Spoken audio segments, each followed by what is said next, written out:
ഒരു ട്രൗസറാണ് കേസ് തുടങ്ങിയിട്ട് 10-30 കൊല്ലായി. എന്ത് കേസ്?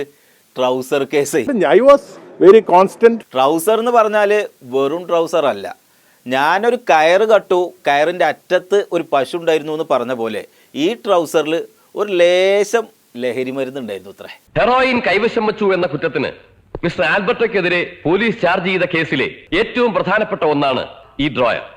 ഏതായാലും ഒരു ട്രൗസർ മാറ്റിയെന്നും പറഞ്ഞ് 10-30 കൊല്ലത്തോളം ഒരു കേസ് നേരിടേണ്ടി വന്ന ഒരു രാഷ്ട്രീയ നേതാവ് കേരളത്തിൽ വേറെ ഉണ്ടാവൂല. ഞാൻ എന്താ പുറത്തു പറഞ്ഞത്? ഇപ്പോൾ ഞാൻ ഈ നിമിഷം വരെ പറഞ്ഞുകൊണ്ടിരിക്കുന്നത് എന്താണ്? എനിക്ക് ഈ വിധിയെക്കുറിച്ച് യാതൊരു ആശങ്കയുമില്ല. അന്തിമ വിജയം എനിക്ക് തന്നെ ആയിരിക്കും.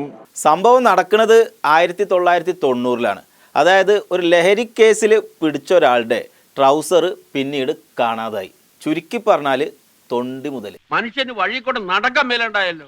ആരാടാ നിന്നെ ഈ ദുശീലങ്ങളൊക്കെ പഠിപ്പിച്ചത്? അത് നിയമപരമായി ബുദ്ധിമുട്ടുണ്ടാക്കുമെന്ന് പറഞ്ഞു. അത് ശരിയാണെന്ന് ഹൈക്കോടതിയും വിധിയിലൂടെ അന്ന് പ്രസ്താവിക്കുകയുണ്ടായി. തൊണ്ടി മുതലായി പിടിച്ച ആ ട്രൗസറിൽ കൃത്രിമം കാട്ടിയെന്നും പിന്നീട് ആ ട്രൗസർ ആരും കണ്ടില്ലാന്നുമായിരുന്നു പരാതി. വിചാരണ നേടുന്നതിന് എനിക്കൊരു ഭയമല്ല. കാരണം നിയമത്തിന്റെ വഴിക്ക് പോയാൽ ആത്യന്തികമായ വിജയം എനിക്ക് തന്നെ ഉണ്ടാകും. നല്ല ആത്മവിശ്വാസം എനിക്കുണ്ട്. പിന്നെ കേസായി, കുറ്റപത്രം സമർപ്പിക്കലായി.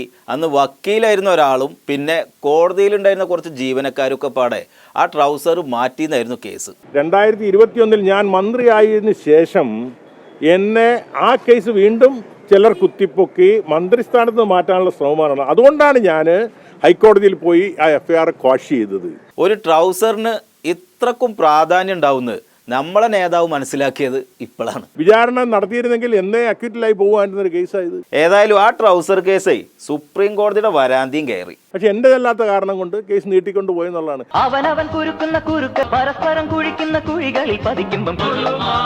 ഏതായാലും ഈ വിദേശിനെ തപ്പി നടക്കാൻ ആർക്കും വലിയ താല്പര്യം ഇല്ലാത്തതുകൊണ്ട് മൂപ്പർക്ക് കഴിച്ചിലാകാൻ വേണ്ടി ഈ ട്രൗസർ വിദ്യ നടപ്പിലാക്കിയവരുടെ പിന്നാലെയായി കുറച്ച് ആൾക്കാർ. കാരണം ഞാനത് നീട്ടിക്കൊണ്ടുപോകാൻ ശ്രമിച്ചിട്ടില്ല. നേരത്തെ പൂർത്തിയാക്കാം. രണ്ടായാലും ഞാൻ എന്തെങ്കിലും കൃത്രിമം കാണിച്ചു എന്ന് ആളുകൾ പറയുള്ളൂ. ഇനിയിപ്പോൾ ഈ ട്രൗസർ മാറ്റിയതാണോ അതോ വേറെ എന്തെങ്കിലും ആണോ ചെയ്തതെന്നൊന്നും ഇതുവരെ ഇപ്പൊ തെളിഞ്ഞിട്ടില്ല. നിങ്ങളെ പഴയ അതുമായി ബന്ധപ്പെട്ട വിഷയം പരിശോധിച്ചാൽ മതി.